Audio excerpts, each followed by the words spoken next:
The Lord bless you and keep you. The Lord make his face shine on you and be gracious to you. The Lord turn his face toward you and give you peace. I don't have any specific commentary. I just thought it was so beautiful and just a great little...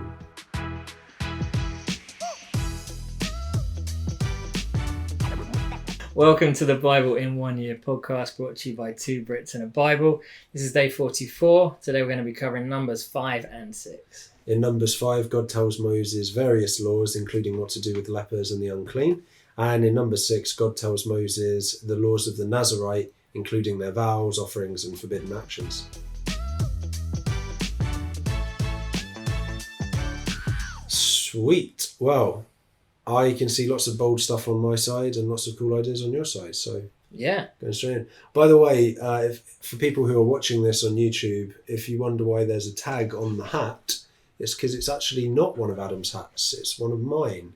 And it's a frigging cool hat because it's a crew member's hat from the new film of Indy, as you were telling me. Who is it you got that works? My cousin Paul. He's worked on like Star Wars and Harry Potter and Bond movies and all sorts. But yeah, this is the new Indiana Jones, which I didn't even know they were making another Indiana Jones. It rings a bell. I'm not overly happy about it because my Crystal Skull was pretty bad. Yeah. So yeah, I'm wearing it for 1 day and 1 day only.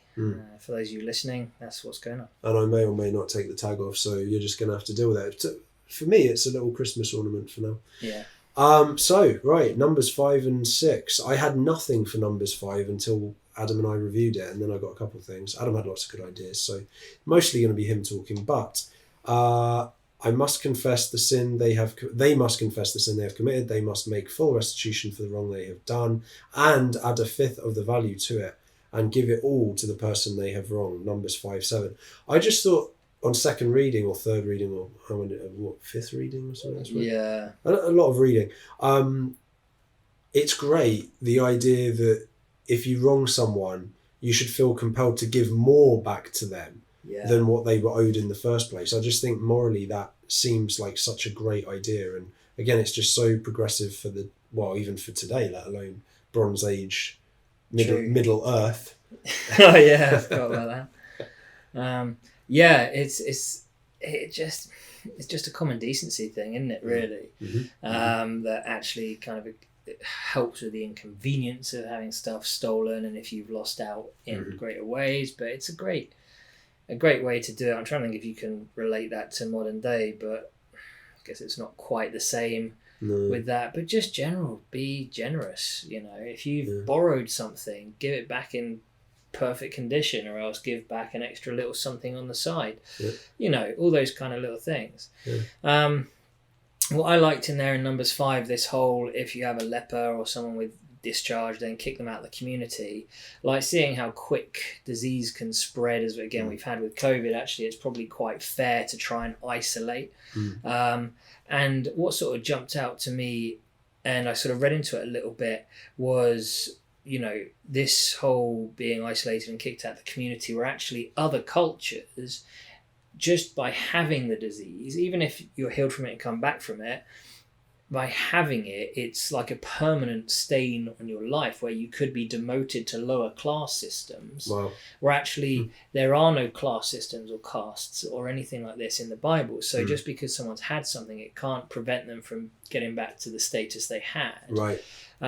Which again is just a far more revolutionary way of looking at things. I love that, yeah. And it links to what we were saying yesterday about how God had jobs for all those 8,500 men, and it wasn't that anyone was higher or lower in that sense. Yeah, exactly. I love that, yeah. And we've touched on before about how being put out of the camp, out of where they were basically, was being put further away from the presence of God. But actually we were chatting yesterday and just looking at that image of how things were set up and designed to protect the tabernacle. Actually having a line of diseased leprous people around the outside is like an extra barrier for people wanting to infiltrate the camp. So probably Operation Human Shield.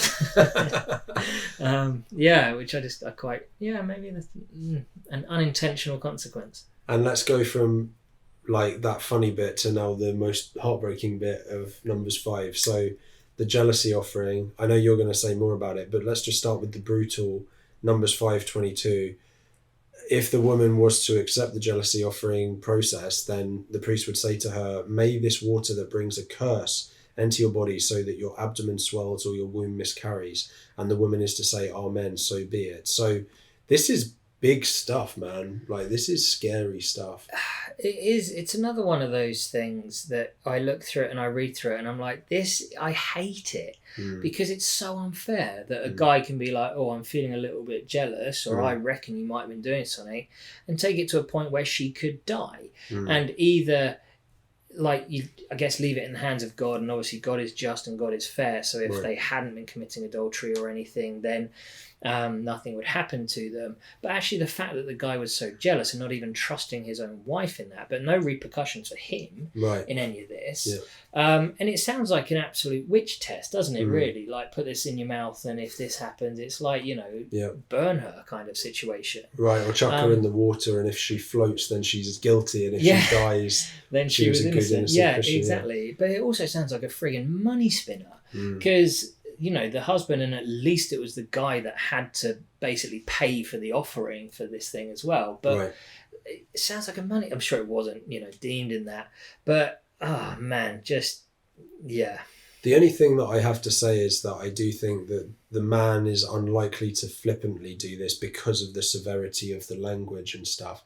I'm sure sometimes that did happen. And also you had said, right, that the man is the one that has to bring the offering. Yeah. So it could be a bit of a money spinner, but also you'd have to be fairly certain that your wife was cheating to bring it to this point. Yeah. But then what does a wife do if she thinks her husband's cheating? Right. And that's where I agree with you. I don't think that is fair. There might be a reference to this somewhere in some sort of apologetics book. Yeah. One that comes to mind is God a Moral Monster by Paul Moran, I think his name is. He might have said something about this. I didn't remember it if he did. Yeah. But I do like the fact that it's in God's hands, like you said, at least. So the husband might have made a mistake, but God will not, and God is perfectly just. Yeah. But so it's a nasty little bit of the Bible, that, isn't it? Really? But also, again, we know that the rules and the focus on treating women and slaves and everything are far better than other cultures. Absolutely. So whilst this seems abhorrent to us, you would assume it's better than things were, even if probably if someone's jealous or assumes, they wouldn't have to go through anything. They could just kill them on sight, whatever that looks like. So, yeah, either way.